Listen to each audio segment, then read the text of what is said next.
We've got mail. Yeah, I know. We planned the show together.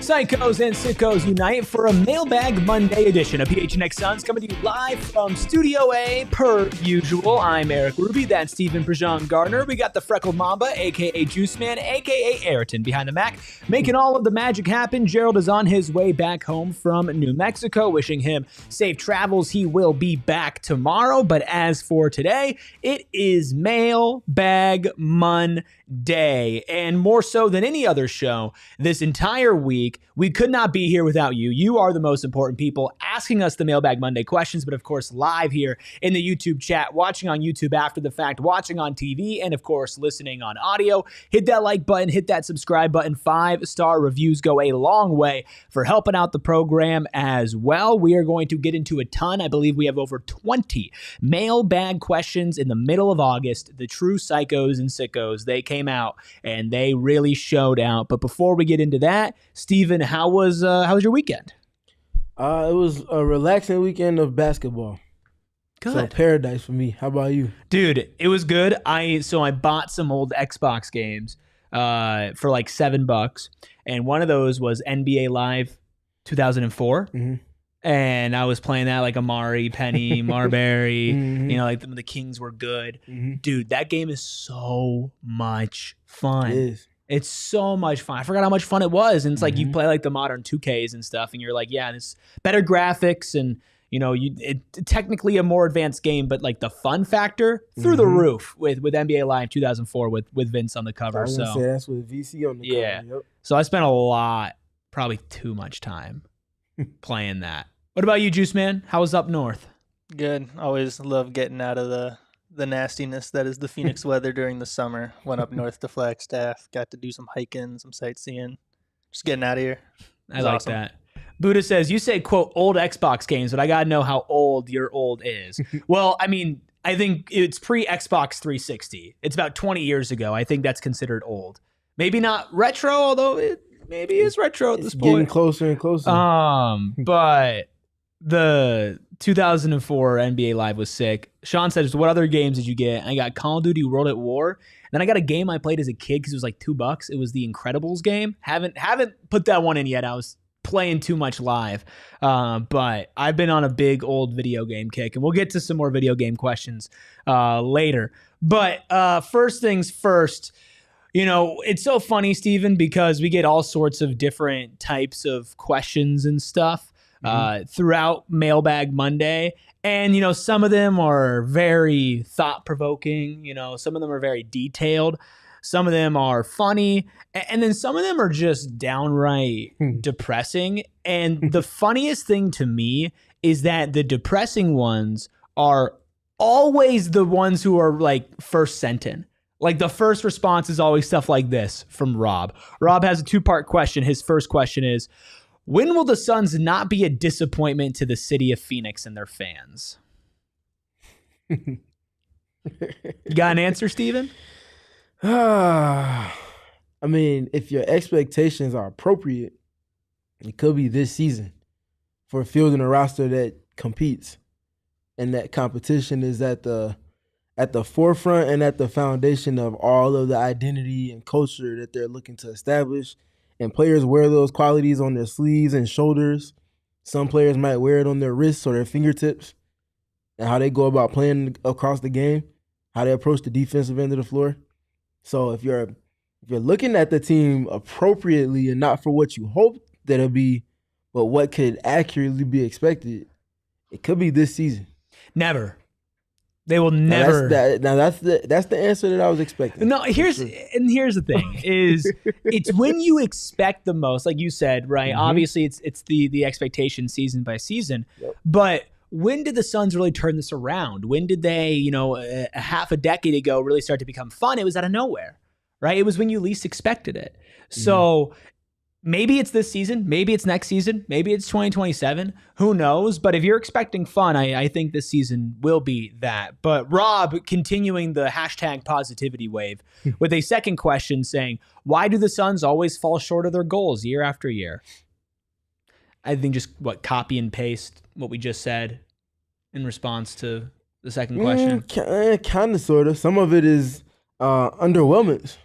Individual players, underwhelmings from coaching, underwhelmings from the decision makers for fielding a roster around players. It's not to be pointed at one specific faction, but collectively, it's all of those pieces together. And also losing track of what got you to this point to be able to contend. What was it that got you to the contending realm after adding Chris Paul or even before adding Chris Paul? Internal development. But drafting specific to positions around Devin Booker to field the roster with player archetypes that fit hand in glove and fit like puzzle pieces around them, but also that align with the head coach's philosophy and the type of pieces that head coach needs to be successful. And then you go through the fire a few years, you get the bubble year, and then everything just shifts dynamically from there. But you lost the plot because you went big fish hunting when big fishes weren't necessarily needed. The Kevin Durant piece was great, but the move subsequently after that was one step back, after a half step back, after a half step forward, but you're still a step and a half back because of how the process came about. Don't lose the plot. It's too early in the week for me to be sad. This next question from Sparrow just kind of adds on it. Says, if you had to bet your life, do the Suns win a championship in the Booker era? Yes or no? What's up with everybody asking about our lives, especially my life? What's up? Why y'all? It's not even pocket watching. You're casket watching. I would not bet my life on that. It's hard to win an NBA championship. I'm not betting my life. The timing is very inopportune though, because if you asked when Devin Booker first got drafted, those first 2 or 3 years, you would have said emphatically no. Yeah. If you would have asked after they got Chris Paul, some people would have still said no. And then we saw what happened that season. After they get Kevin Durant, in addition to already having Chris Paul, if you asked anybody this question, they would bet their life and say yes.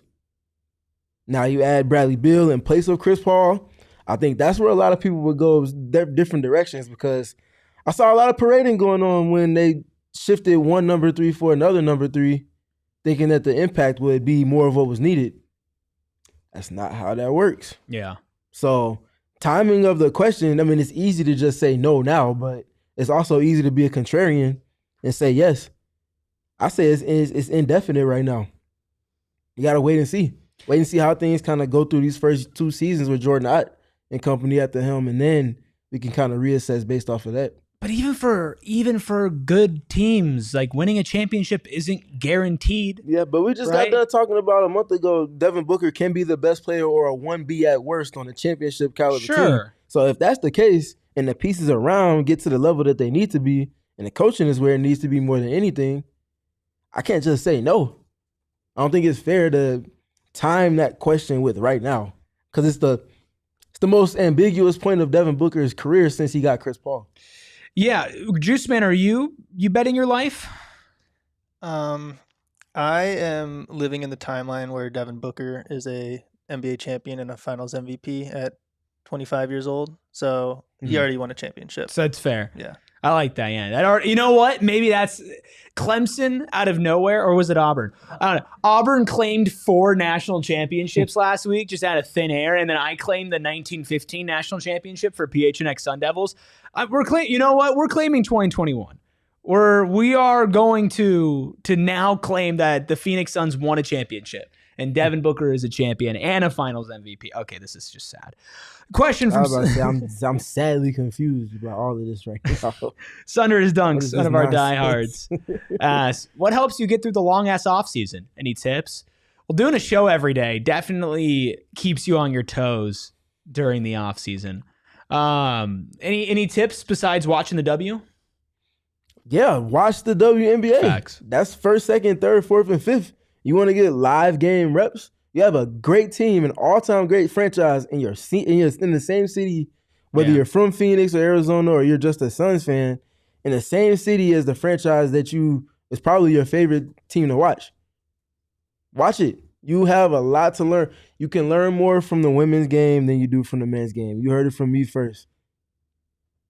If you're looking for technicalities and you're looking to pick up on schemes and fundamentals and the way that the game should be played, it's all there in multiple different forms in the W.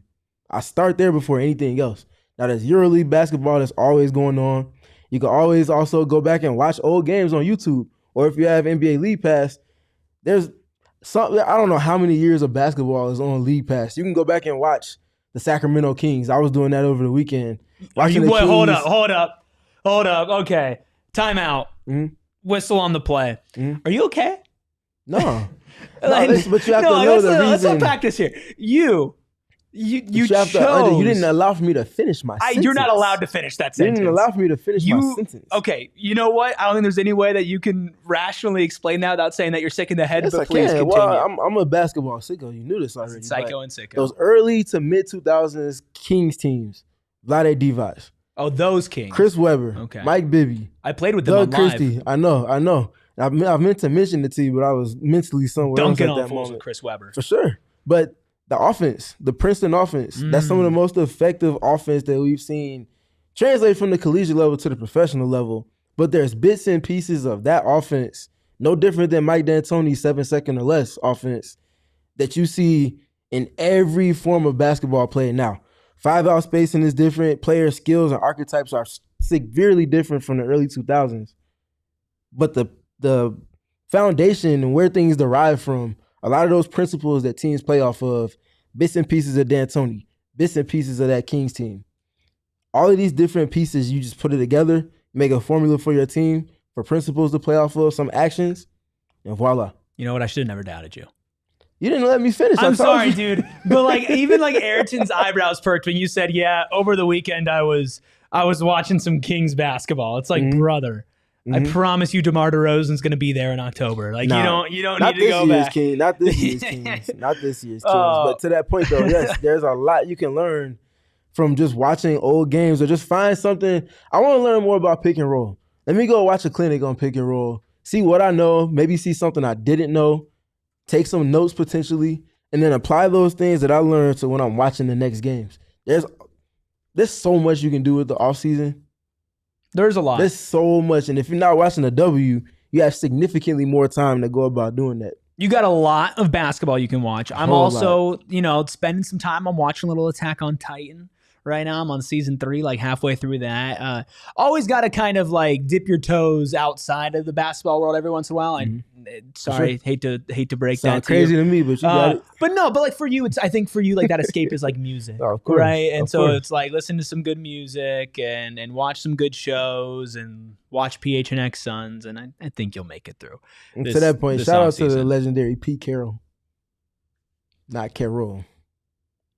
Princeton offenses. Okay, I was creator. I was bro, we are not shouting out the Las Vegas Raiders. I said Carroll, on this program. not Carroll. Okay, that makes a lot more sense. Yes. Shout out Russell, who asks, who do y'all think will be on the roster come October? I think this one's relatively easy.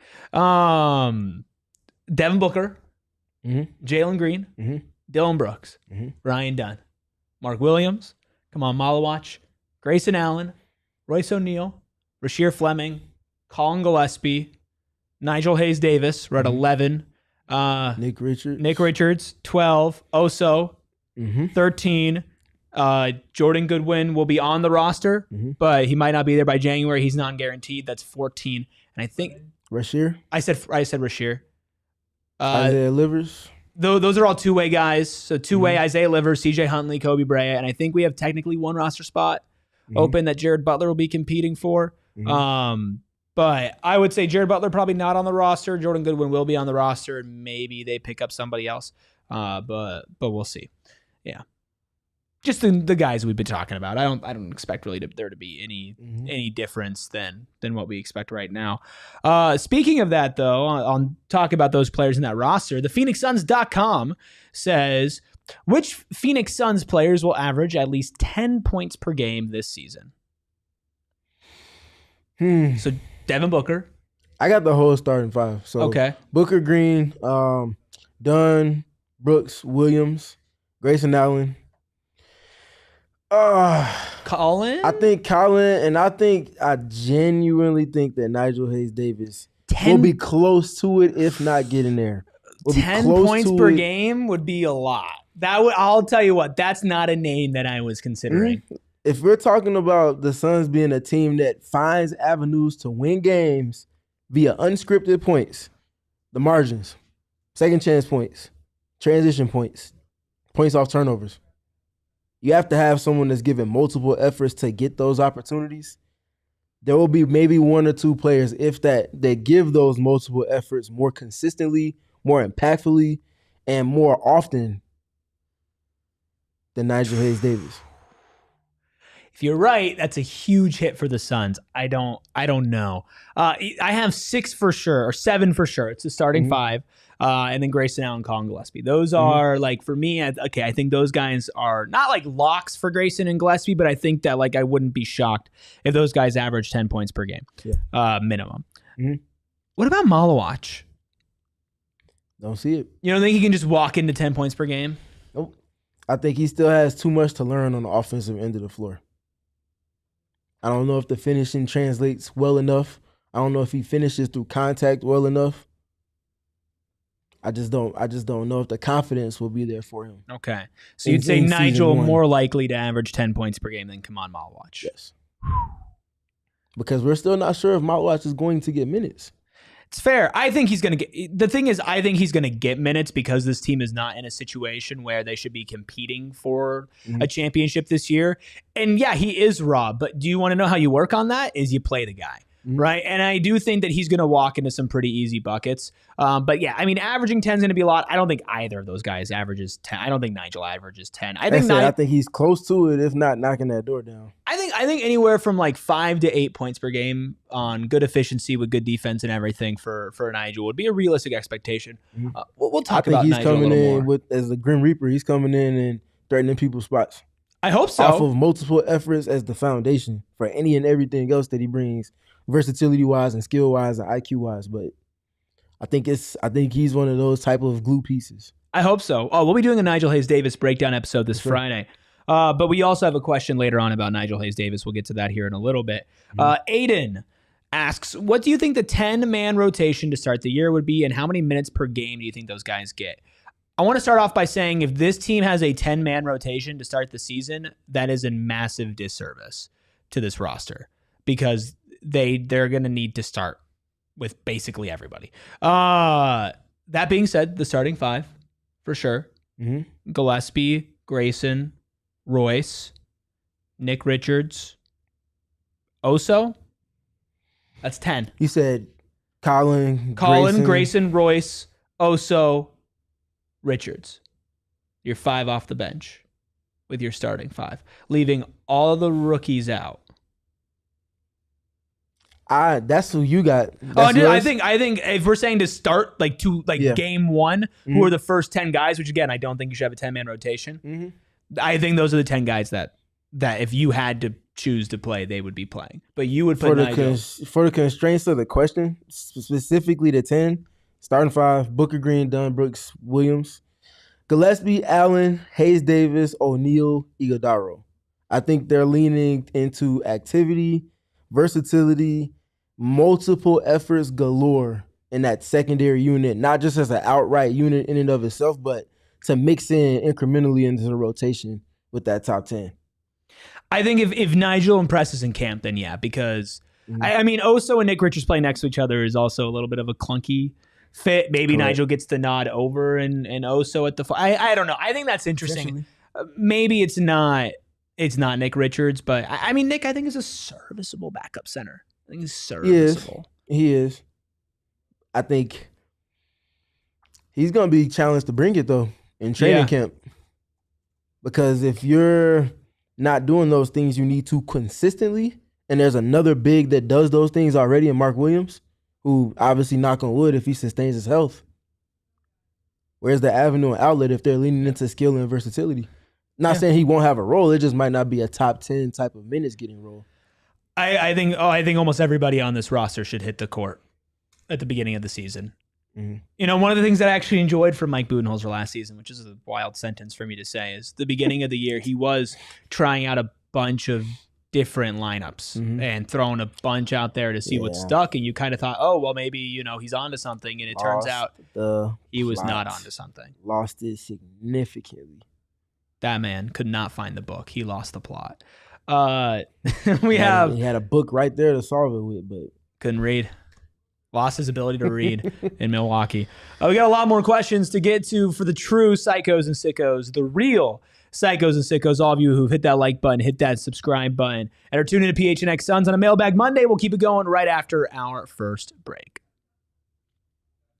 Buddha the Schizo says, did I hear you say you liked Mike Budenholzer? No, but you'll hear me say that I love Rally House. Some of my favorite gear that I have is from Rally House, and y'all know maybe more than anybody here at PHNX, maybe not named Eric Montilla, I'm Mr. Wear My Team gear. I'm Mr. Rep My Teams, and that's why I love Rally House. I like their brick and mortar location in Tempe. That's my favorite in-person location, but they've also got one in Mesa and in Glendale. Plus, you can go shop online at rallyhouse.com and get hundreds and hundreds of items and selections for all of the local teams. In fact, they only carry local Arizona sports teams. And that's kind of the thing that makes me so mad about the state sometimes, is that you'll walk into some stores or maybe some like bigger chain stores or whatever, and they've got Dodgers gear, Yankees gear, Lakers gear, Bulls gear. It makes me want to vomit. You're not going to find any of that at Rally House. Psychos and sickos shop at Rally House. Find your local Rally House location. Shop their entire product assortment online at www.rallyhouse.com today. And speaking of houses, it costs a lot of money to keep yours cool. And APS understands that. APS knows that. And that's why they offer all sorts of different things to help you out, including a smart thermostat, because it's no secret it's hard to keep your home cool and it's hard to save that money because nearly half of your energy costs come from cooling and heating your home. But did you know that for every 1 degree that you raise your thermostat, you could save up to 2 to 3% on your cooling costs? You just got to remember to change it. And that's where a smart thermostat comes into play with APS. I could change it from my phone, from my computer, whether I'm laying in bed or I'm in California. Whatever I need to do, I can do it with my smart thermostat and APS. And right now, APS customers may be eligible for smart thermostats for as low as $0 when you enroll in the APS Cool Rewards program. And if you already have a smart thermostat at home, well, see if it's eligible to enroll in Cool Rewards. Plus, free installs available at the link in our video description. You must be an APS customer. Pay shipping and taxes. Other restrictions apply. Go to marketplace.aps.com for more information. Shout out Sean, Boom Shakalaka, Stephen, you're in the chat. Buddha, N. Stackerns. I like that name. Sparrow, Andy, Maria in here, Mike D in here, Mario, Corey, all of our friends here. And some friends are missing, some are watching after the fact, but all of y'all have hit that like button and hit that subscribe button. Sparrow, speaking of, I believe this is the same Sparrow. So maybe you could provide some context about this question for us, because I interpreted it a certain way and I branded our show around it. Mm-hmm. Sparrow asks, could Jalen Green be Phoenix's version of Andrew Wiggins? Now, that is a loaded question with a lot of different meanings. But what I have sort of shifted it in, and you can give us clarity if that is you in the chat, Sparrow.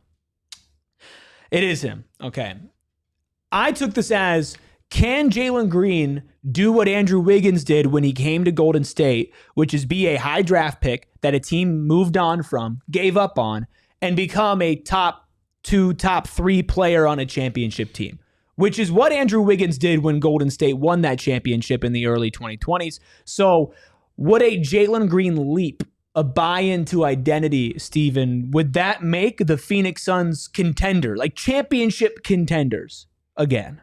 Obviously not directly this season, but I think that in time, if Jordan Ott and company can establish that relationship prior to training camp starting, and then subsequently build and challenge him and running through the film intensively, tweaking bad habits, shifting them into more impactful habits, the shot profile and shot diet shifting, the way he sees the game, Understanding that I can get to this pocket right here, but is that the pocket that's going to be most effective for my team or myself?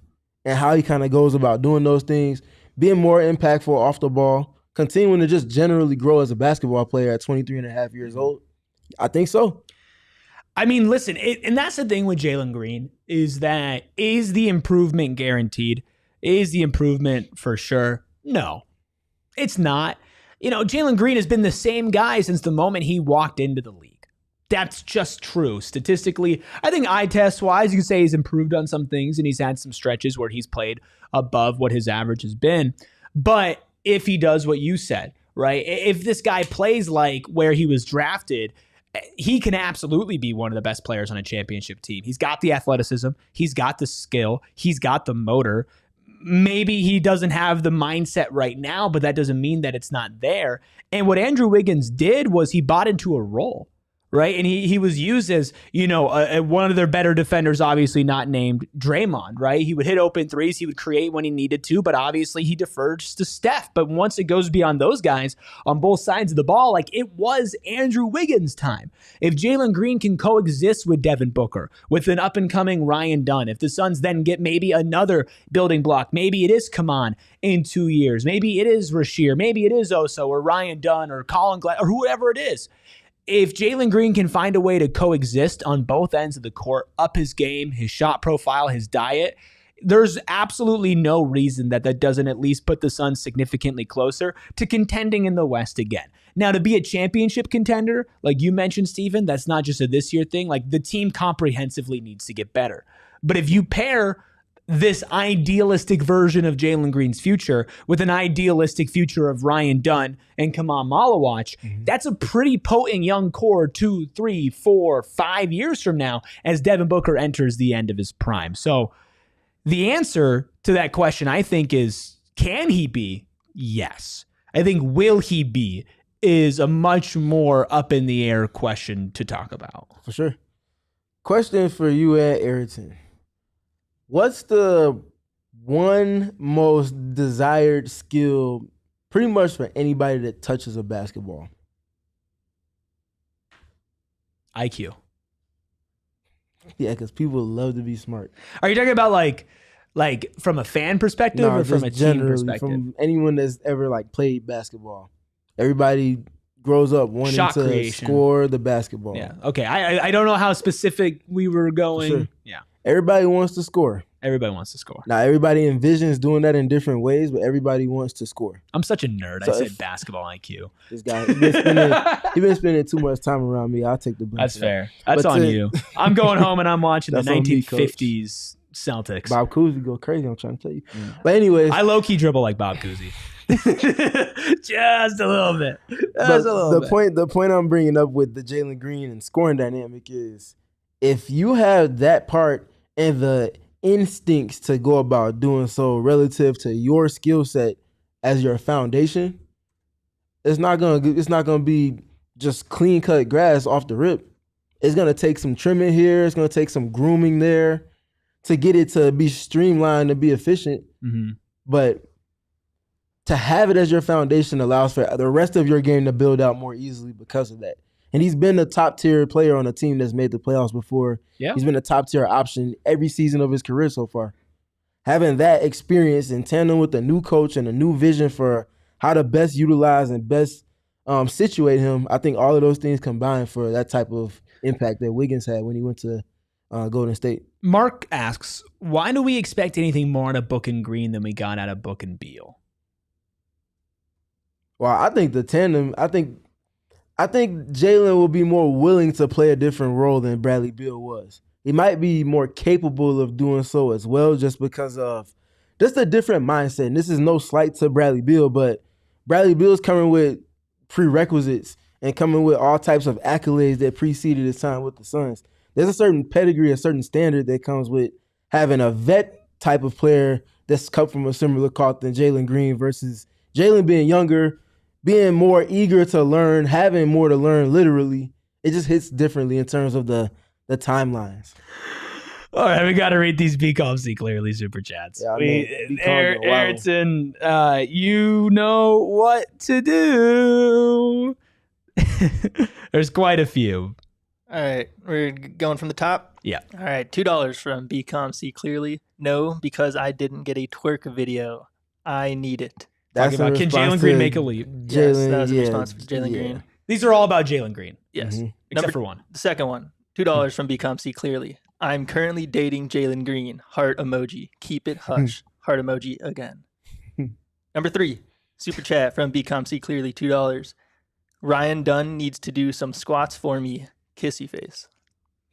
And finally, BCom See Clearly, $2 super chat.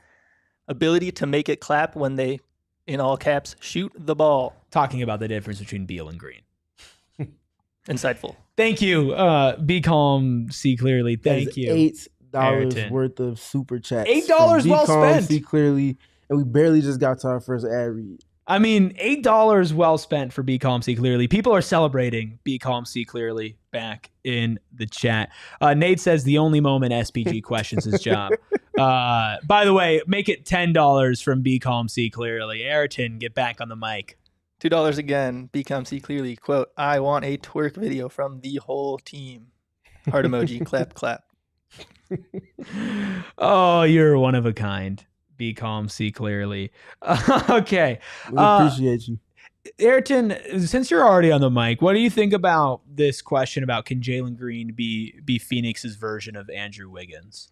I think it's a really good comparison and to like just be a thought exercise because they do have a similar upbringing, and I don't know how much you guys really put Andrew Wiggins as a Cavalier. He started his career as a top pick with the Timberwolves and then got traded. So I think like looking at it optically like that, there is similarities. I think what we want Jalen Green to be is more than what Andrew Wiggins was. I think someone set it up in the chat earlier, but we want him to be Suns killer Jalen Green. We don't want him to be a role player, and I'm kind of on that same vein. I feel that.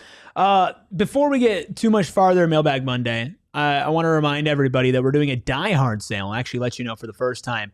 We're doing a $36 Die Hard sale because football is back. You know, this is Cardinals, and you do get a free football club t-shirt if you sign up for the $36 football club special right now, and the shirt is fire.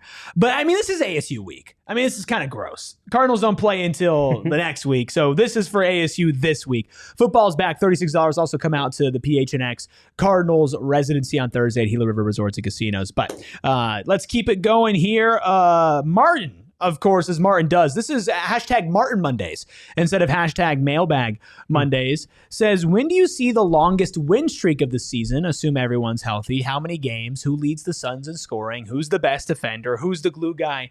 And who's the X factor? So I have a couple stretches written down, Steven. I'm curious to see if we get that if we're on the same page. Yeah.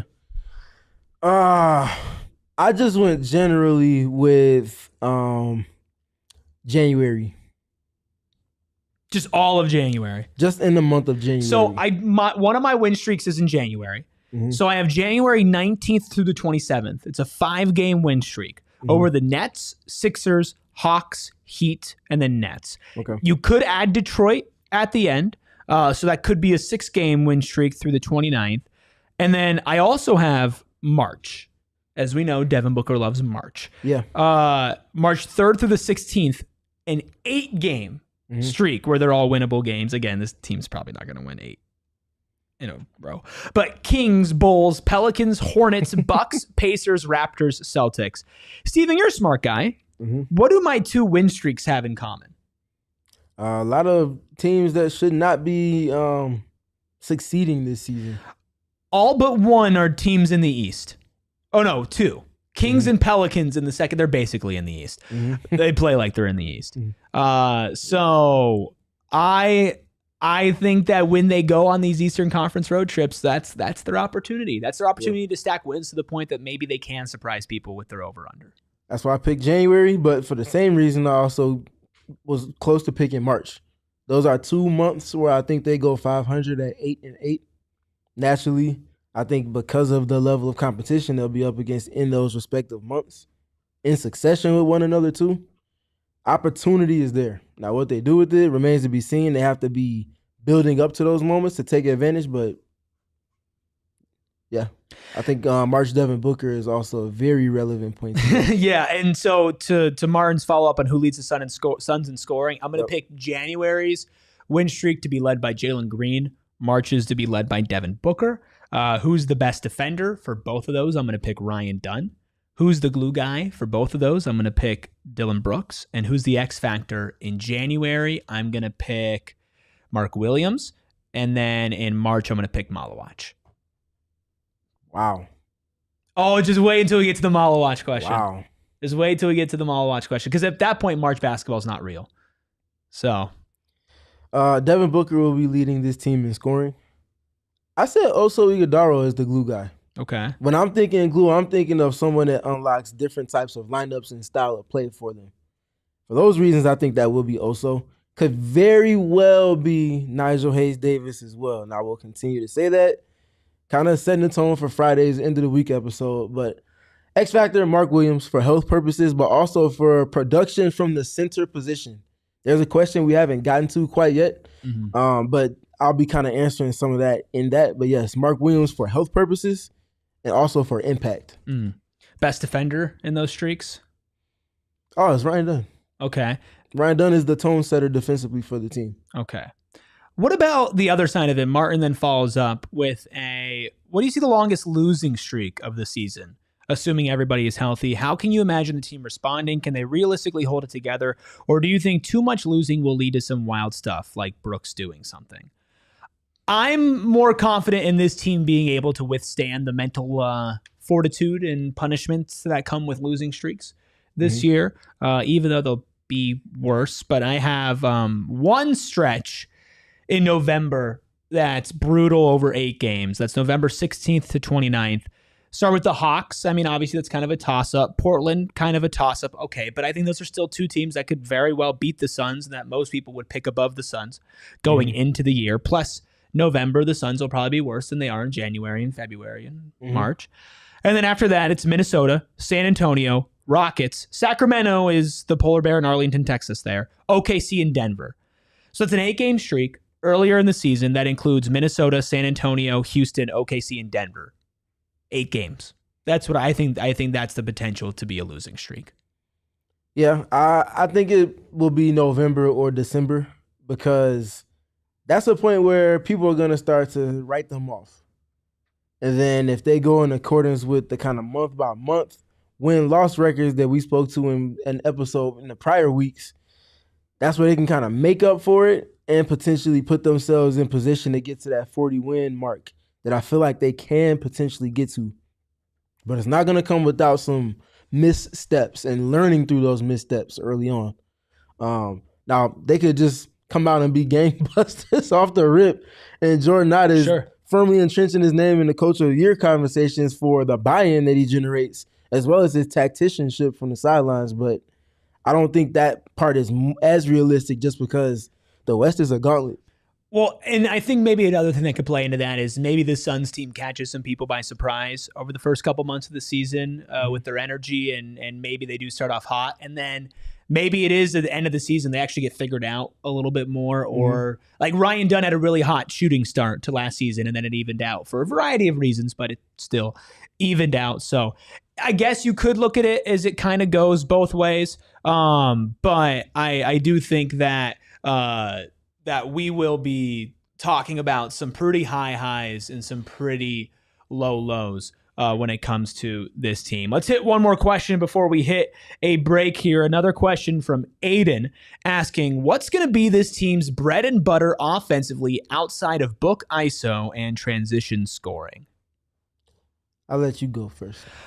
It's going to be a lot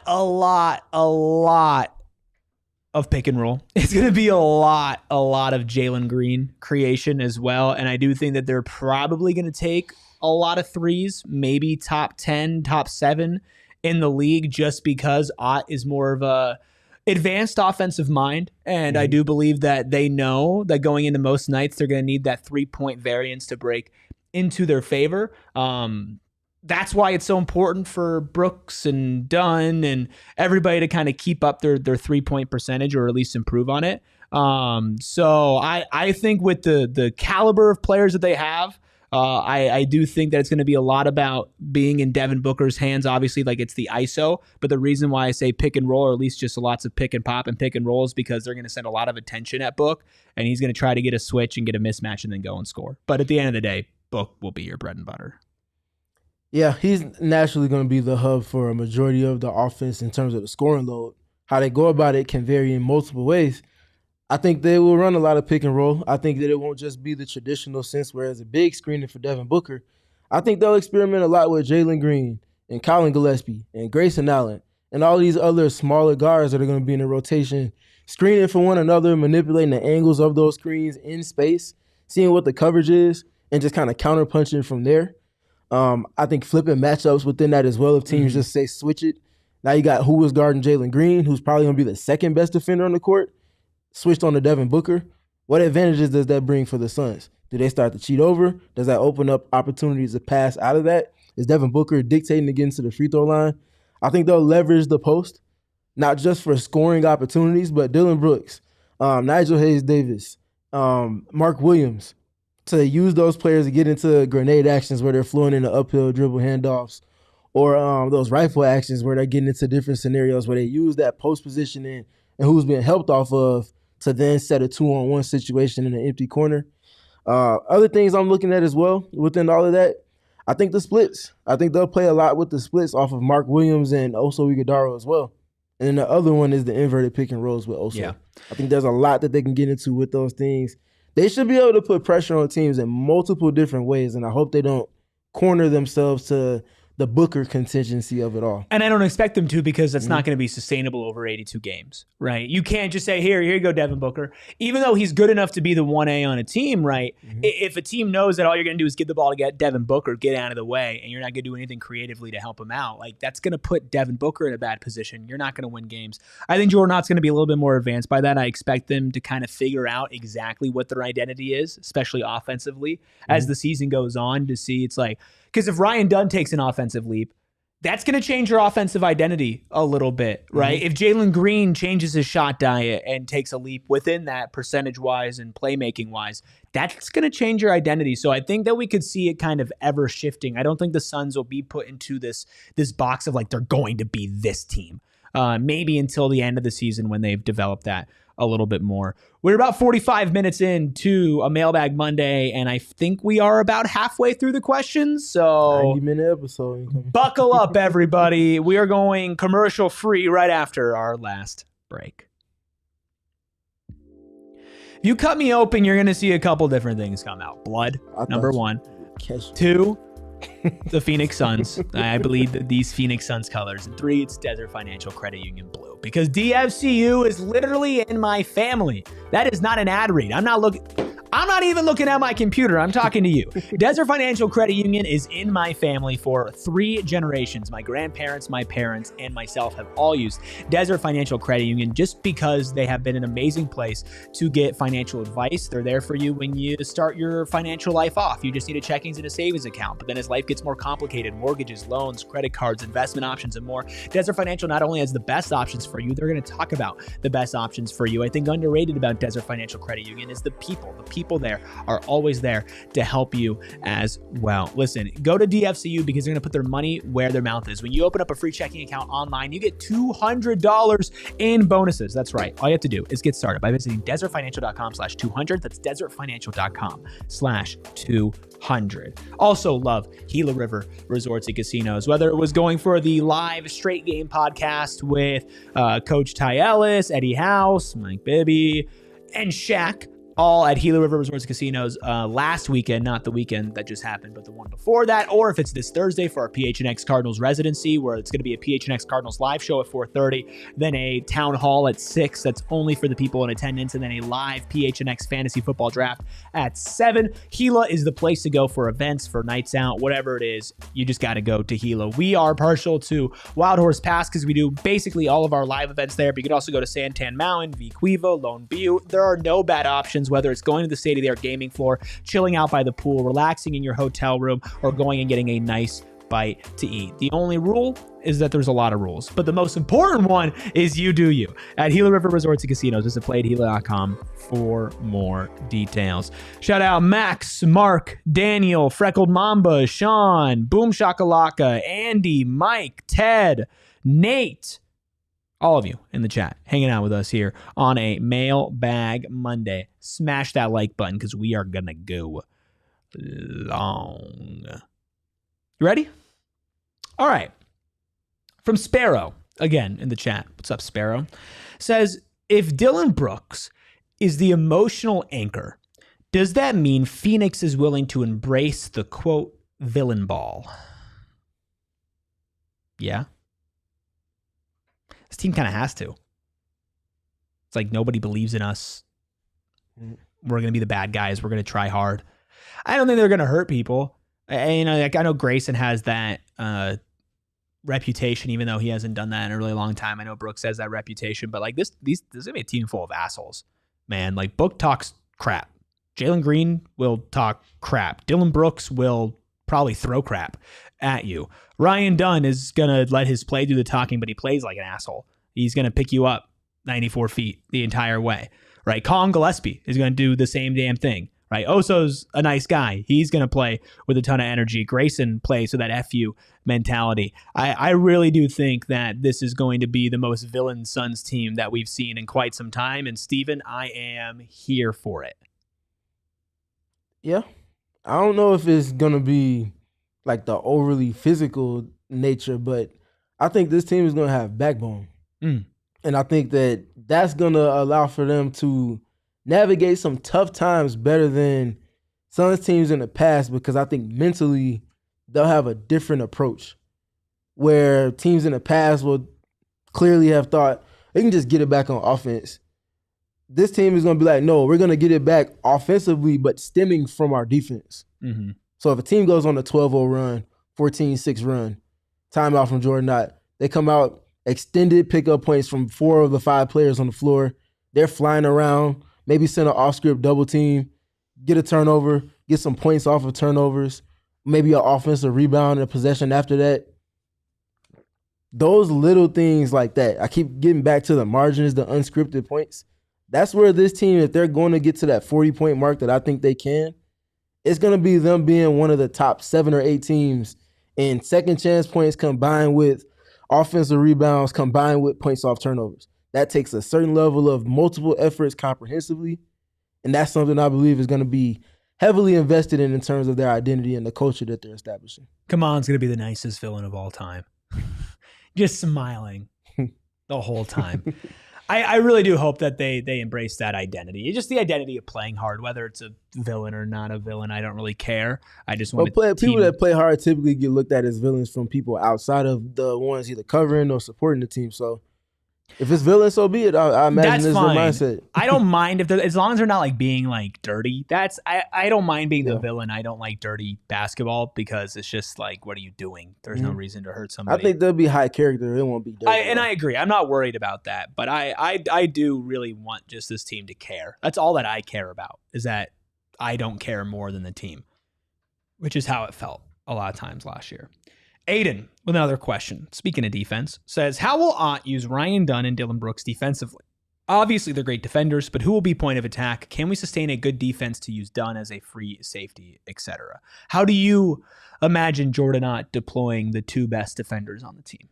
Yeah, Brooks is, for clarity, Brooks is not a point of attack defender.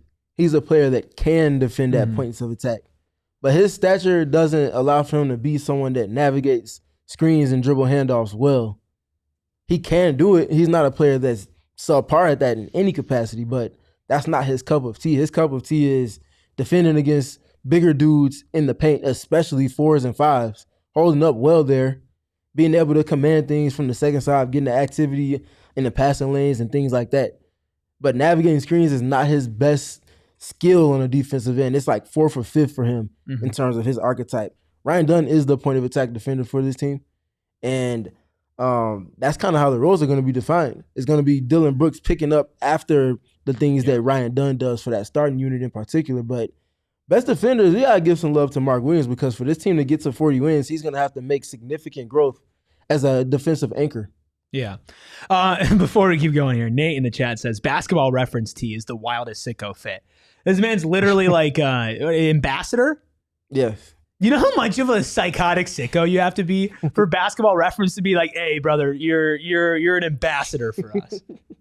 That's crazy. That's true. That's crazy. Shout out Basketball Reference. Shout out Basketball Reference. We love Basketball Reference over We here. appreciate y'all. Everybody, I feel like everybody's used it at some point, directly or indirectly.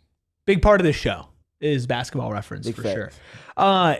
And when we talk about the starting lineup, and a lot of people put it like Brooks at the 3 and Dunn at the 4, right? I think on both sides of the ball, it makes 10 times more sense to swap that and have Dunn at the 3 and Brooks at the 4. Because with Dunn, like, are we going to have good enough for him defense for him to be a free safety?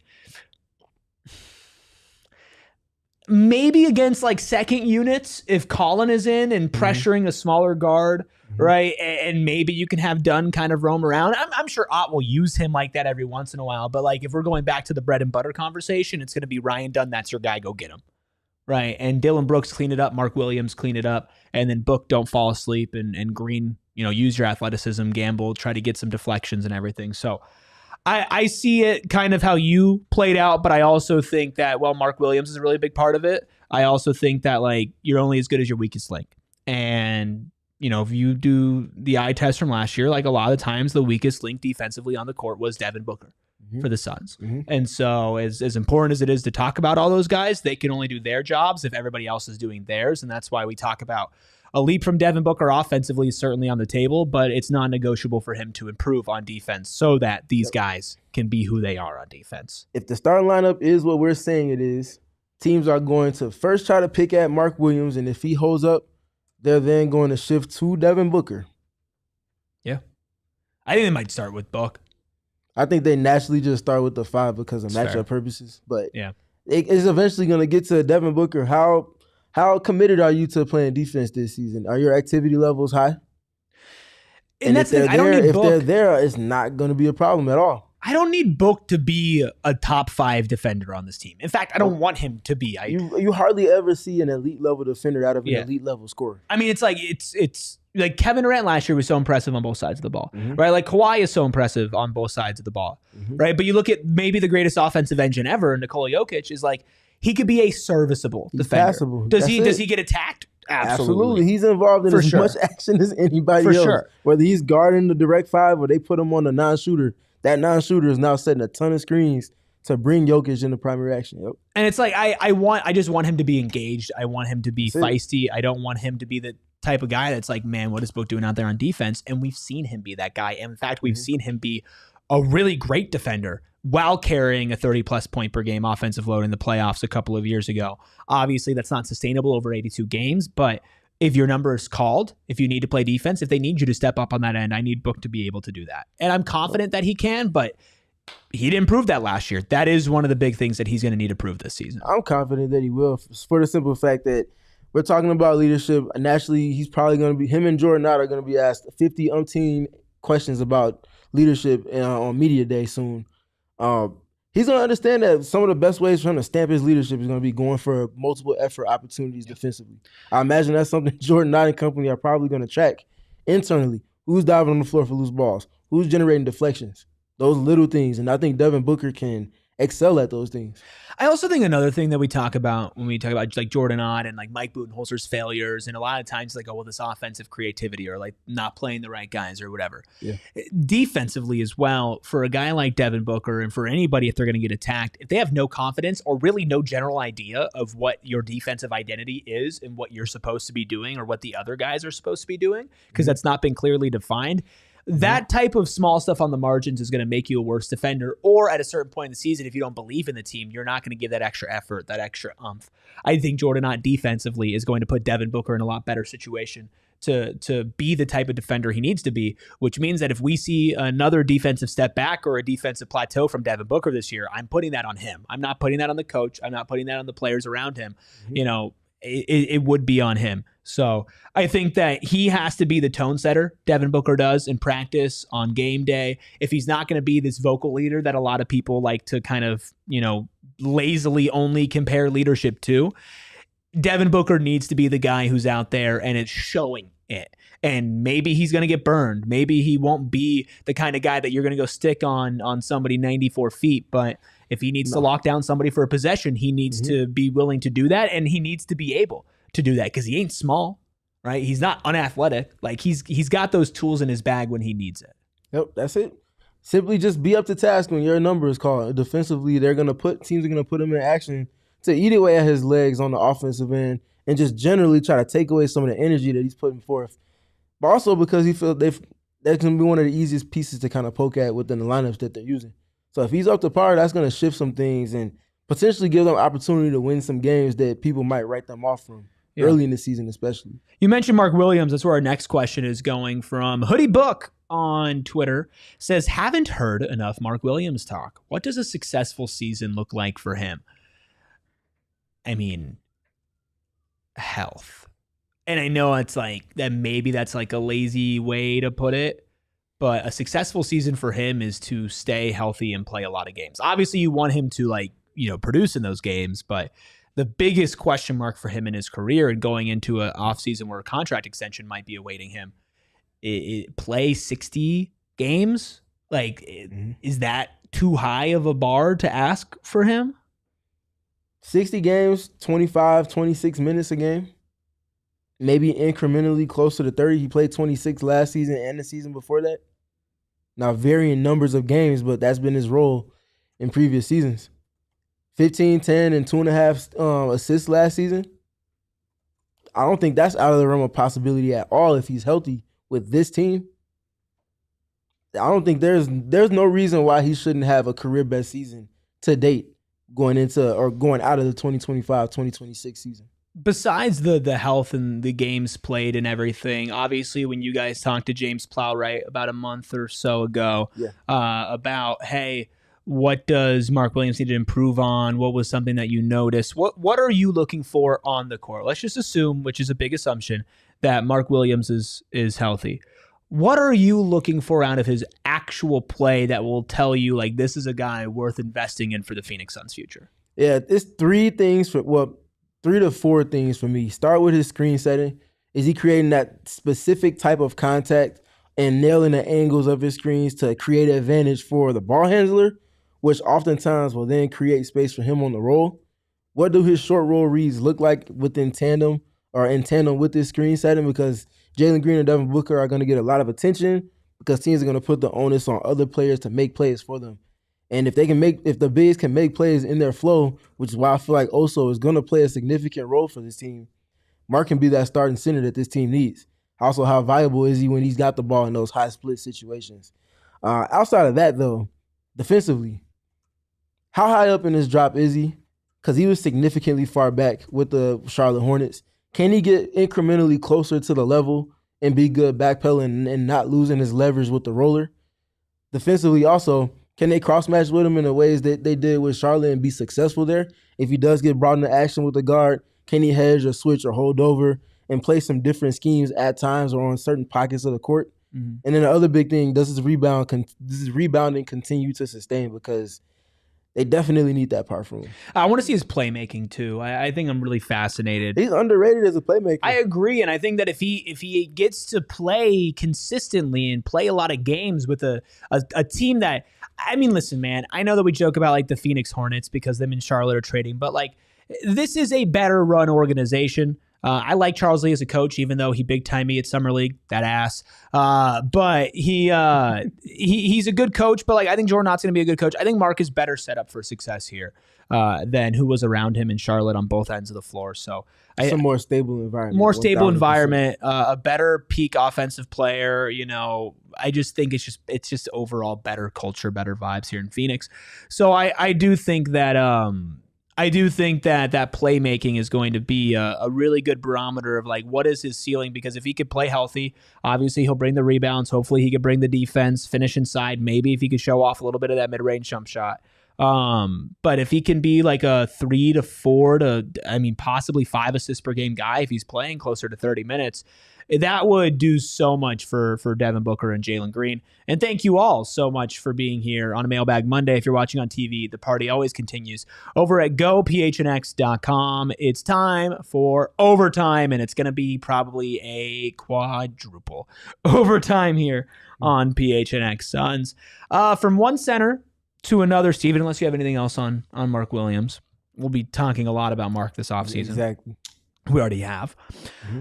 Martin, we're going to have 3 back-to-back questions from Martin. Says, predict the top 3 games for Come On Malawatch next season versus which team, stat lines, role, and win or loss. Just generally, broadly speaking, I chose for his best games to come late in the season. Probably in that March stretch of games. Mm-hmm. At the soonest. I'm still operating under the mindset that he just won't be ready. So I struggle to find a pocket of games where, okay, he's definitely going to be ready by now. Like, if you ask me now, I don't know if he gets minutes at all in his rookie season just because there's so much to grow from for him. He just might not necessarily be able to take on a minutes load at the 5 in the NBA right now. I think he's going to I think he's going to play until it's like, okay, well, he can't play, right? Mm-hmm. They're going to see what they have. I think that there's a chance with this guy, with the raw skills and tools that he has, that, while I think your concerns are valid and legitimate, and I do share a lot of them, I think there's just a chance that it's like this kid can do more right away than what we think. I think overall, and we'll get to rookie stat predictions for him, I actually think he's going to have a pretty serviceable year as a backup center for the Suns. Part of that's going to be going in second units. I think part of that's going to be he's going to have a pretty long leash. Now, maybe not. Maybe he really is going to just be that bad. But it's not like he sucked. It's not even bad. I don't want to say he's bad. I'm just saying I don't know if he's ready. He's just raw. I mean, he should be going into his freshman year of college right now. Like, age-wise. He reclassified. Same as Cooper Flagg. He should be going into college right now, but he's not. So I picked 3 games that I think will be his 3 best games, and I don't even think it'll be close. Starting off with February 24th. Now, there are themes with all these games. I want you to see if you recognize them. February 24th versus the Celtics. And all these games, I have him as a starter for a variety of reasons. 2010. You said a starter? A starter. Not maybe because he's earned it, but maybe because he has to. Also, these are all post-trade deadline, just so that we're all on the same page. Mm-hmm. Tuesday, February 24th against the Boston Celtics. As a starter, I have him getting 20, 10, and 3 blocks. Tuesday, March 12th, as a starter against the Pacers, 19, 15, 2, and 2. And April 2nd versus Charlotte as a starter, 25, 9, 4 assists, and a block. Those are probably too high, but there are themes in all of those. None of those teams have a starting center or a starting caliber center. Mm-hmm. All of those teams are either the end of February or beyond. And all of those teams have very big question marks going into this season. The Celtics most likely are not going to be doing much of that time. They might be sellers at the trade deadline. The Pacers are going to be without Tyrese and Miles Turner. Maybe they'll be pesky, but they're going to get a lot of shots up, a lot of possessions. That's why I have him getting his most rebounds that game. And then against Charlotte, it's in April. Like, it's the most fake basketball of all time. The Phoenix Suns versus the Charlotte Hornets. Like, I don't see these as like, come on, Malawatch is a rookie of the year contender for this season. But against poor competition down low, given an opportunity via injury or trade, I could see him having some flashes. But we'll see. Maybe he doesn't play at all. Who knows? We do have another question from Martin saying, predict the season stats for the rookies. So what would you then predict for Come On? For the minutes that he plays, 4 points, 4 rebounds. I'll go with about 1 block shot. 4 points, 4 rebounds, 1 block shot. I have 7 and 6 with a block as well. I do think that by the end of the year, I do believe Come On Malawatch will be your backup center. And maybe that's cope. I don't know. It might be. But I think that at that point, he'll be in an NBA system, training, lifting weights, working on everything, playing NBA competition for, about 8 months since he was drafted at that point. I do believe that for the last month or two of the season, they're going to at least give that to him. And he might not look pretty, but I do think that he'll walk into about 7 and 6. What about Rasheer? For Rasheer, I'm going with about 6 points a game, 4 rebounds, a steal and a block, and probably 1 assist. Okay. So 6-4, 1-1, and 1 for Rasheer. I have Rasheer at 7 points, 5 rebounds, and a steal per game. I don't have him averaging an assist or a block. Maybe a little bit below, like 0.8, 0.7. I think Rasheer will probably walk into a little bit more playing time off the bat. I do think these rookies are going to get a little bit more run than maybe what some people expect, especially by the end of the season, because this is an investment season for the Suns, and at a certain point you need to throw guys into the fire. But I think that for Rasheer, the flashes you're going to see are going to be probably not things that are as conducive to box score numbers. Maybe the same with Kaman as far as like defending the rim and deterring and everything. I think that Rasheer ends up having some pretty big flashes, but averages about 7 and 5. Okay, so for Kobe Brea, I have 2 stat lines for him. I have a G League stat line and I have an NBA stat line. For the G League, I have him averaging 18 points per game, 4 assists per game, 5 rebounds per game on 40% from deep. In the NBA, I have him averaging... Just 40%? He's going to shoot a lot. It's going to be all threes and they're all going to be contested. In the NBA, I have him as 5 points per game, 3 rebounds per game, 2 assists per game, and maybe even lower on those last 2 numbers. I don't think Brea is going to play a ton on the main roster this year, but maybe I'm wrong. What do you think for him? For Kobe, I think he'll be a 20-point per game scorer on the G League level. 20 points on like 43%, 44% from deep. He'll probably get about 4.5, 5 assists as well. When he gets to the NBA level, though, I'm like 5.5 points a game. Yeah. 5.5 points, probably like 42% from deep. Yeah. But not too many attempts just because who he's playing with and the minutes load that he's probably going to get, which will be probably severely low for his first season. Yeah, I hope that what we see are flashes from all these guys, less overall statistical production. How about a triple threat from Mark? Or from Martin, not Mark. I'm looking at Mark in the chat. Martin asks, how many games will Hayes Davis play? Why do people keep calling him a power forward? He is undersized for that position. I think Nigel Hayes Davis plays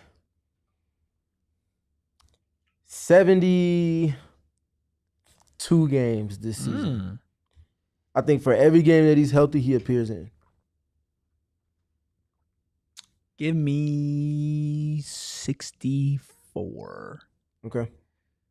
You think he misses games because of injury, or is he missing games because he's not in the rotation? I think there will be a couple games that he's not in the rotation. I also like, and here's the thing that I think will be interesting this season, is how much are we valuing who gives us the best shot to win tonight, and how much are we valuing who gives us the best shot if we focus on their development, right?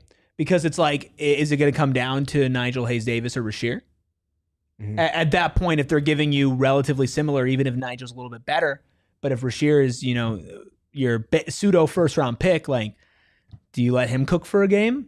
Nigel is by all accounts, a great guy and a good player, but you are bringing in somebody from overseas on a veteran's minimum contract, right? Like, this is not somebody that I think most people would just assume is going to walk into the rotation. Now, you and I have watched the film, and we'll break down his game on Friday. And I did the breaking pot on him when it happened. Like, I am high on him as a player, but I think he'll miss some games of injury, and I think there will be some games where the rotation doesn't find him. But I think there will be most games. I mean, that's still less than 20 games missed. I think most games he'll find the court. What do you think about the power forward comment? He's like 6'8". He's got like a 7'3", 7'4" wingspan. He's like 250 pounds. Mm-hmm. Pretty power forward-y to me. He's a basketball player. There you go. I like that Put position. him on the court, he's going to find ways to add value. And those types of players you can't place a value on, nor do you put them in the box because that does you no good, that does them no good. It's fair. If Nigel helps unlock lineups no different than Oso does in your secondary units, you've hit a grand slam on the margins. Fair point.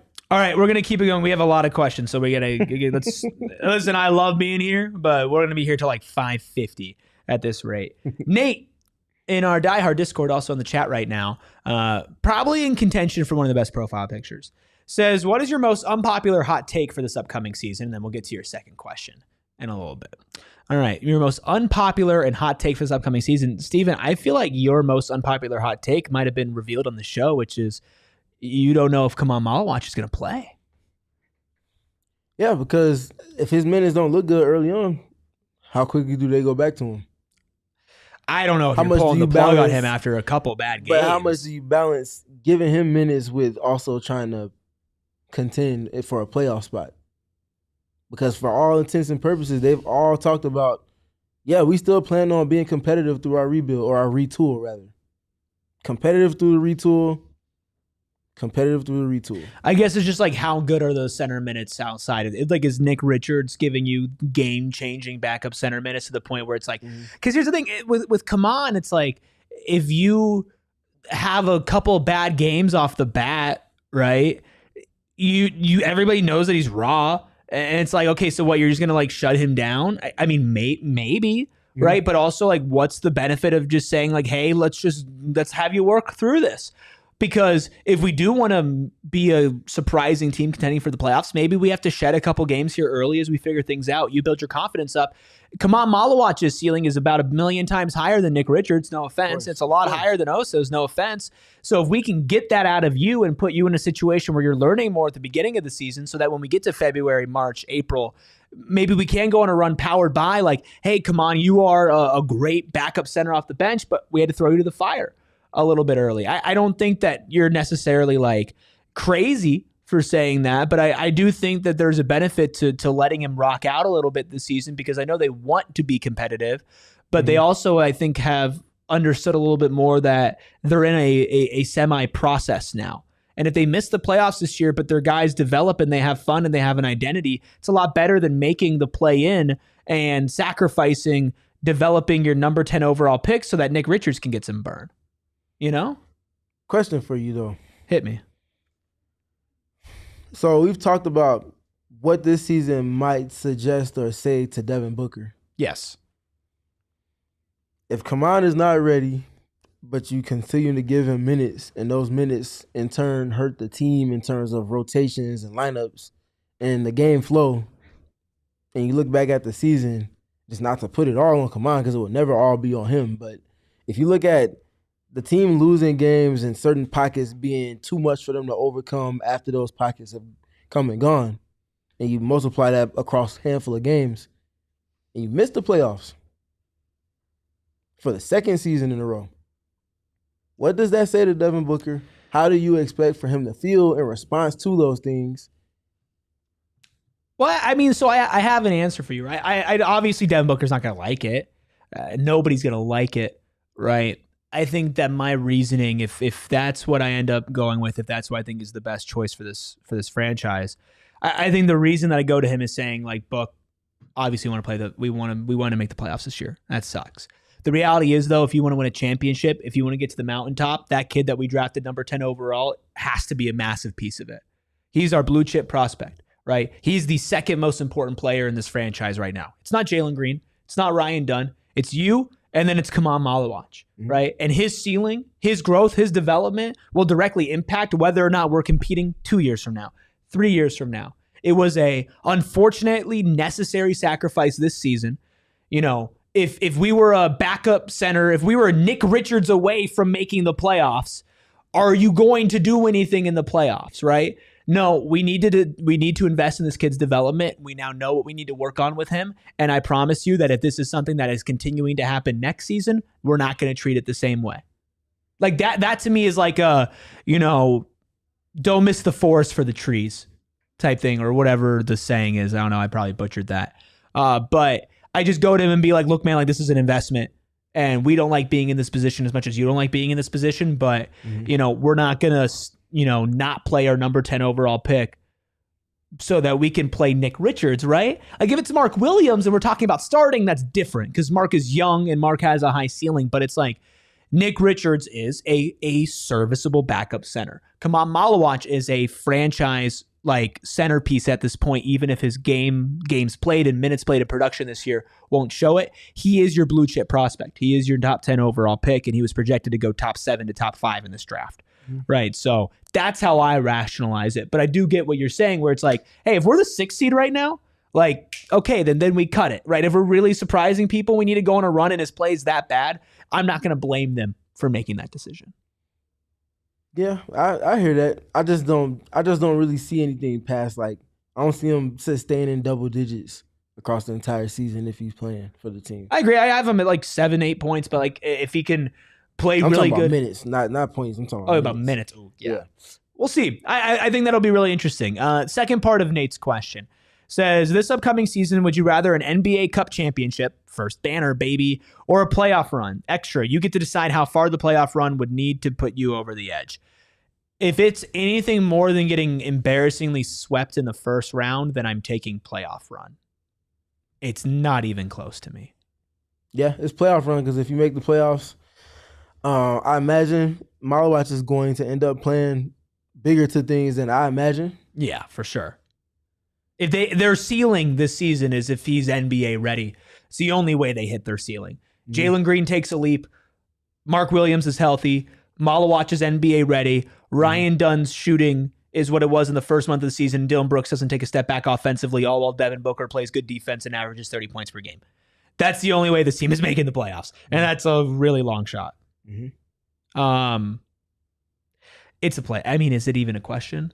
Like, it's the playoff run. Just that experience, too, for some of these young guys as well. I also don't think they'll be clicking soon enough to have that impact for the Cup compared to the playoffs. Yeah, and I would like an NBA Cup. I'd like a banner, but like, you know how many jokes people would get off about, oh, the only banner the Suns have is the NBA Cup. Screw you with your hypothetical trash talk.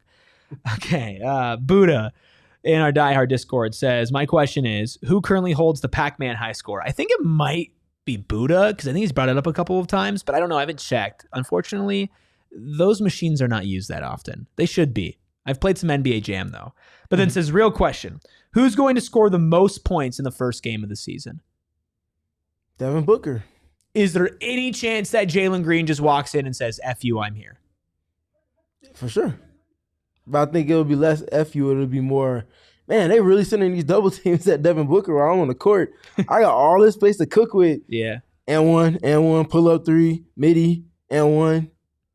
Next thing you know, Jalen Green has 36 points. And they'll be playing the Kings, too, whose perimeter defense, even more so. Perimeter defense and overall defense is going to leave a lot to be desired. Yeah, the Kings and defense do not go together. Is there any other wild card? Mark Williams. Cooking Demonis? The size difference is a lot. Sabonis, they usually like to put him at the level against Devin Booker. I imagine they do the same with Jalen Green. If he's getting downhill and he's playing with force, maybe he can get 25, 26 in the first game just off of the lack of size from Sacramento. I'm going to say disgusting things after that first game. If Mark Williams drops 20 plus and the Suns win by like 15 to 20, I'm going to say disgustingly biased things on this program. 26 and 16. I hope everybody knows. I hope everybody knows that I am self-aware, but that doesn't stop me from being who I am. Like, I don't care. I don't care if this team blows out the Kings in game 1 and Book drops 30, Green drops 25, Mark drops 20, Ryan Dunn's shooting. I'm going to say some extremely biased things on this program. I just hope people know. Okay. Next question from Kyle Collins says, who do y'all think is the biggest addition to the coaching staff so far this offseason? How much of a difference will a new staff make compared to the roster changes? Steve Clifford. The consultant. Period. You think the consultant's the most important? If I can't use Steve, then it's Jesse Murmys for me. Murmys. I like Damari. I like Damari Carroll. I like having former players on the roster for sure. But I get you with Steve Clifford. You and I recorded a trending pod 2 weeks ago. 2 weeks ago. About how this Phoenix Suns secret weapon, which by the way, if you didn't understand that the headline about the Phoenix Suns secret weapon was about the 15-minute conversation that we had about the coaching staff, then sure. Though that's directed to some very specific people. But I think that having a new coaching staff means a lot for this team. I think having Mermes, Damari, Muscala, Clifford, Ott, you and I both agree that that's going to make a really big difference this year. 1,000%. And for me, Mermes, because of the forward-thinking dynamic that he showed to bring with Orlando, put that in tandem with everything Jordan Ott is, you're going to see some new things, an adaptable team. I'm excited for this coaching staff. I'm very excited. My wife in the chat saying it's okay that everybody has me right now, or they have to give me back eventually. Sean says, thank you for letting us borrow your Pookie. She says, I don't mind sharing him a little bit, but y'all got to give him back. Well, it's going to take a little longer today. Long Mailbag Monday for the psychos and the sickos. Okay, next one. Another one from Nate in our diehard Discord says, which two current Suns players would you like to see host a podcast together and name their first guest? It's got to be Ryan Dunn and Oso, right? And their first guest, me. Oh, my God. That'd be a great podcast. Are you kidding me? You're telling me you wouldn't watch that? You'd watch that. Depends on what bag you in. I'm in every bag. Yeah, I need timestamps for everything because I'm skipping certain chapters. That can't be a live show. It's got to be no, pre-recorded. absolutely not. Just for not repeating the same answer, I think Jalen Green with Dillon Brooks would be a lot of fun. I think they know how to push each other's buttons in ways that will make for a very entertaining conversation. Yeah, I agree. It's always interesting to hear Book talk basketball, too. I think Book as the guest would be great. If I could pick two all-time Suns players to host a podcast, it's got to be Jalen Green and Mirza Teletovic with me as the guest. I mean, and these are easy answers. Easy. Wow. Yeah, I wonder if, what about Shaq and Chuck doing a podcast together? They'd maybe be good on air. For me, personally, I would love to see Steve Nash and Chris Paul on the podcast. Yeah, that would be great.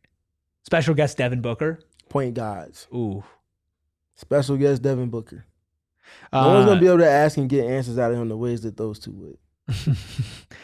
All right. Leo. That's wild, Kev. Leo says, which one you taking?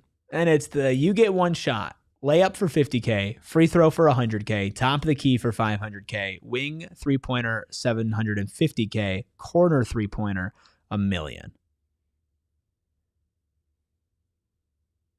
Okay, can I say something? I'm confident in my shooting. That being said, I'm taking layup for $50K because I'm not an NBA player. Breaking news. I'm not an NBA player. And if I could, that's a guaranteed $50,000. Okay. I'm not missing a layup. I know that for a fact. I will not miss the layup. Anything else, there is a much greater chance that I miss. As much as I would like $1 million or $100K, which by the way, I think the corner three-pointer should be worth less than the wing three-pointer personally. I have to take the layup. Free throw is a close second because that $100K is nice. But a layup for $50K. It's gotta be, right? I mean, the context of the picture is you're outside too. Yeah, that's tough. So if outside, it's outside, a layup. I don't know what city that is or wherever that is, but any gust of wind off of that water in the background, that's enough. Oh yeah, they're on the beach. That's enough to shift that bread that you might be getting off, just enough to leave you going home with empty pockets, or the same pockets that you came with, rather. I mean, it's an easy answer, right, Ayrton? Yeah, it's easy answer. I think corner three, the value on the corner three is enticing. Man, Ayrton said, well, you should have put dunk on there. Okay, we get I mean, no, the corner three is definitely enticing. If I had to tier it, I'd go layup, corner three, free throw, top of the key, wing. Top of the key three is my shot. Like when I play pickup against people, or it's like 1-on-1, and it's like check ball. My favorite thing to do is just as soon as they check me the ball, I just shoot it. Just right away, shoot it. I made top of the key three in our men's league game. That's like one of my go-tos, but I can't do it, man. I can't take the risk. It's definitely a layup. Let me get this student loan debt off me real quick, and then going about my life. What about indoors? Does it change anything? Because it doesn't for me. I'm still taking the layup. Indoors, I might go with that corner three. I'm not gonna hold a corner 3-pointer change your life. That's basically like what Steph Curry gets paid per corner three is $1 million. Man, I can't do it though, man, because you're like, oh, that one felt a little off. Like, do I get to warm up? I don't know. Leo says, we shooting that corner three and we turning around like Steph. Turn around and doing doing the money. Leo follows up, says, which current or former Phoenix Suns do you trust taking that corner three for $1 million? For me, it's PJ Tucker. Current or former Sun? Mirza Teletovic, Devin Booker, Jay Crowder, Steve Nash. An underrated answer is people will naturally be like, oh my God, you said it, but Aaron Baines. Tyus Jones was a top 3 corner 3-point shooter just last season. Shot almost 46% from the corners last season. And especially from the left corner in particular. Just throwing that out there. I'm going to be specific about this. But Grayson naturally would be an easy one. Grayson, yeah. Devin Booker to shoot a basketball, period, naturally. Raja. Yeah, Raja for sure. Channing Frye. Oh, underrated answer? Ryan Anderson. Yeah, Rhino is crazy. I was gonna say Sarge from the corners. Rhino for sure. I just had the most random memory. I was at Chris Humphrey's Phoenix Suns debut, and I don't know why I just thought about that, but what a moment. Congratulations. Quentin Richardson, thank you. I've seen a lot of greatness in basketball. I saw Alyssa Thomas triple-double, although that's becoming more and more common every day. Saw Katie hit 30,000 career points. I saw Goran Dragic's career high 41. I saw the inbounds alley-oop to Tyson Chandler to beat the Memphis Grizzlies via Dragon Bender, and I saw Chris Humphrey's debut with the Phoenix Suns. I mean, I'm just the luckiest guy in the world. Anyway, let's keep it moving. Thanks for the question, Leo. Sean says, near the end of the draft, I talked to SBG in the chat about baseball, and he mentioned that when he played, his player comp from coaches was Juan Pierre. In the spirit of a Suns D-back crossover last week, what D-backs player, current or all-time, would each member of the PHNX Suns crew compare themselves to? This can be in the context of the work you do for PHNX, or just which D-backs player you each think you could be compared to or model your game after if you played baseball. So I wrote down some player comps for everybody. So for Ayrton, I picked Randy Johnson because he's tall, he's lanky, and he brings the heat every single day. For Gerald, I picked Shohei Ohtani because he does it on both sides of the ball. He'll write and he podcasts like the best of them.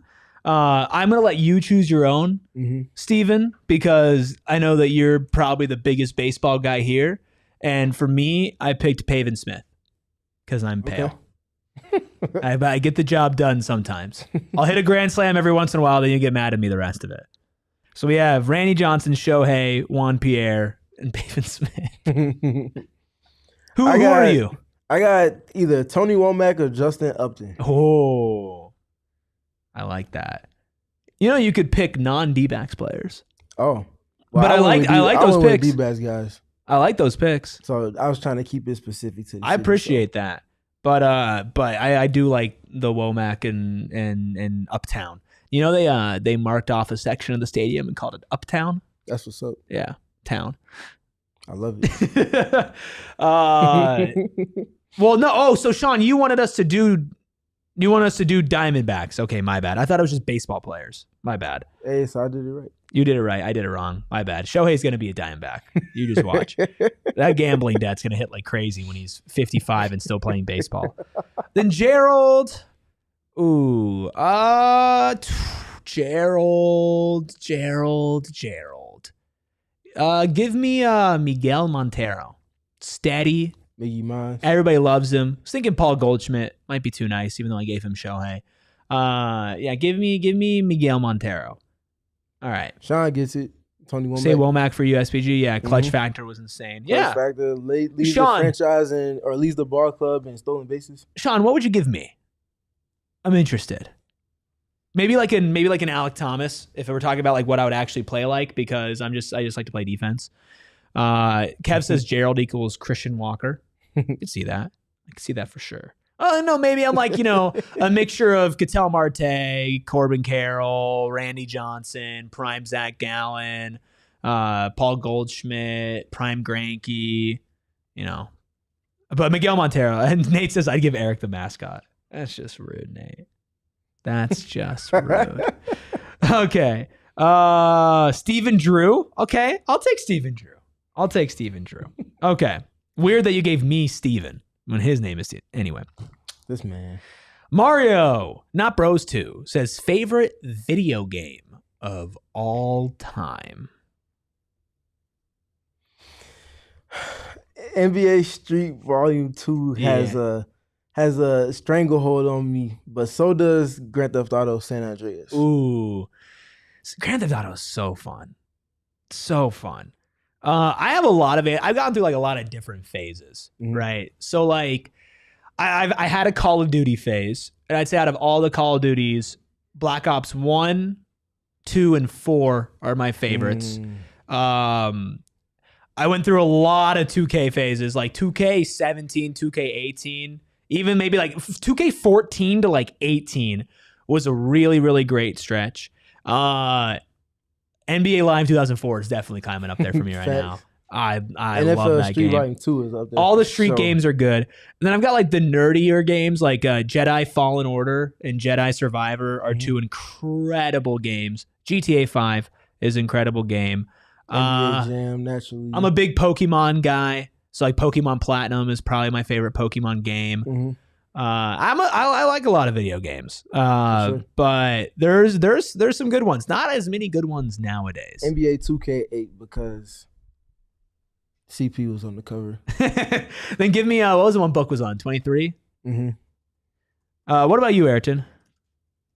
Pokemon Soul Silver. Dude, Soul Silver was number great. 1, and then 2K16 is my number 2. And you got to play high school and then go to college. Oh yeah. I mean, best my career of all time. Dude, back when like my team was fun too. Like when you didn't have to spend money, like that really ruined it. I gotta throw. If I'm throwing 2K8 in there, I gotta throw 23 in there because they had the Cole edition. Did you even play it? The Dreamers. Nope. Did you even play it? Nope. But that was what other rapper has been on the cover of a game before? I'm just throwing that out. Daniel Thomas says Pokemon Emerald, greatest Pokemon. I'm more of a Pokemon Ruby guy for very obvious reasons. But Emerald's great. I've been trying to get my hands on a Leaf Green or Fire Red. But I haven't played as much as like the more modern Pokemon games. I've done a lot of like the more older ones. But yeah, my team is like pay to win now. Like, ooh, what? V for Vendetta just popped up in my okay. GameCube. I've never played that, dude. GameCube. Oh, Mario Kart Double Dash on GameCube. It was Joe something. I forgot the name of the game off the top of my head. But it was like a little red dude jumping around, red dude doing all type of stuff. Yeah, dude. Double Dash, Mario Kart Double Dash on GameCube was sick. Yeah, for sure. Oh man, what else? Beautiful Joe is what it's called. Excuse me. Beautiful Joe. Beautiful Joe. Beautiful Joe. Yes. I've never heard of that game. Beautiful Joe is litty. Super Smash Bros is sick. I love Super Smash Bros. Mario Strikers. Oh, Mario Strikers. Super Sluggers was also great. Right. Dude, the Wii. Oh my God, the Wii was so much fun. Wii baseball was so much fun. Dude, fun. I'm on such a big like retro video game kick. Yeah. Like I've been trying to get my hands on as many different consoles and stuff as possible. I stole a PS2 from the office that hasn't worked. I'm still trying to get that to work. I got an Xbox 360. I don't have any of the new stuff. I don't have a PS5 or an Xbox One. SmackDown versus Raw 2008. That one was cold. Oh, dude. That one was cold for sure. That one was so sick. Yeah, for sure. I want to get my hands on that one for sure. Man, a lot of good videos. Corey threw out Splinter Cell. I've never played Splinter Cell. And I forgot the other game that he threw out there. Really caught my attention. Yeah, Spyro. Spyro's sick. I think I played like crazy. one Spyro game. Crash Bandicoot. Crash Bandicoot is sick. I love there's some Crash Bandicoot racing games PS1 that are awesome. Mortal Kombat's fun. Mortal Kombat. Of course you picked Mortal Kombat. I've never played Last of Us. I do want to play Last of Us. You guys played Red Dead Redemption? Yeah, Red Dead Redemption. I've played 2. One. I've never played 1, but I've played 2. 2 Metal Gear Solid. Huh? Metal Gear Solid. PlayStation 1 games popping up in my mind right now. Dude, oh my gosh. Man. Smash Bros tournament at Buddha's house. I'm down. I'm down. But yeah, we have a lot of gaming consoles at the Ruby household. DS's, Game Boys. I want a GameCube. GameCube is the next one that I really want. You can get some good deals if you just keep your eyes out there. Boom Shakalaka mentioned Duke Nukem. Yes, I agree. Oh, I man. agree for sure. Okay. I mean, I could talk video games all day. All day. Buddha with the final question. I'm playing actually Arkham Asylum right now. Mario, not Bros 2. Buddha the Schizo with the final question here says, if there isn't a Pokemon question for this week, I got one. Which Suns player would be most likely to stand in line for a new Pokemon card set release? Ryan Dunn. Come on, Malawatch. I feel like those are the two. I would probably throw Oso in there too. Oso. Yeah. Oso feels like a little bit more of an old head, though. Like a little bit more of an old Pokemon head. used to be cracking back in the That's old fair. head. That's fair. That's fair. That's because fair. Because he is but like a wild Pokemon, card. a new Pokemon card release is different than liking Pokemon. Okay. Like I really mess with Yeah, Pokemon. I love Pokemon. I see like the wallpaper on my phone. It's all back down. But I'm not going to a Pokemon card like release. I'm not doing that. Yeah, I hear you. Like, and no disrespect. Listen, more power to you if you do it. Like what you like. But I think it's different to be waiting in line for a new release. I think you got to be a little bit on the younger side. Maybe I'm wrong. I think Dunn and Malawatch. Leo says y'all gotta do Pokemon starting 5. That's gonna be a draft. We're going to do that, and all 4 of us are gonna be drafting, and it's gonna get nasty. It is going to get nasty. Man, maybe the longest Mailbag Monday ever. Y'all are welcome. Maybe the longest daily live show ever. We're coming in at an hour and 40 minutes. Wow. The things we do for you. Because we love you. Ain't cut no corners. No corners. That's the thing.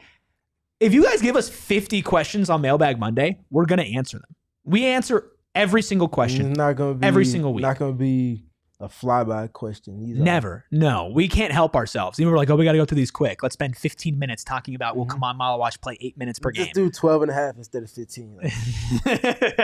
We appreciate everybody who's tapping in. The true sickos, Corey, Sean, Johnny, Nate, Buddha, Leo, Kev, Boom Shakalaka, Hefe, man, Daniel, so many of the elite of the elites in here. My beautiful wife, Megan, who's like, come home, please. An hour and 40 minutes on a Monday, Eric. What are we doing?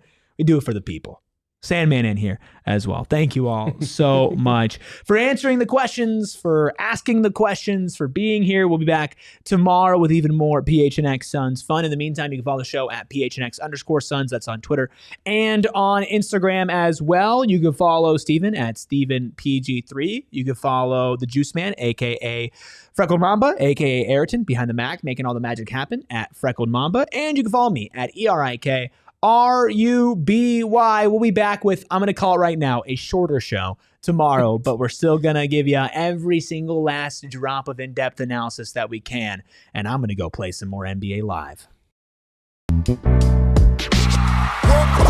We all silly like the mayor.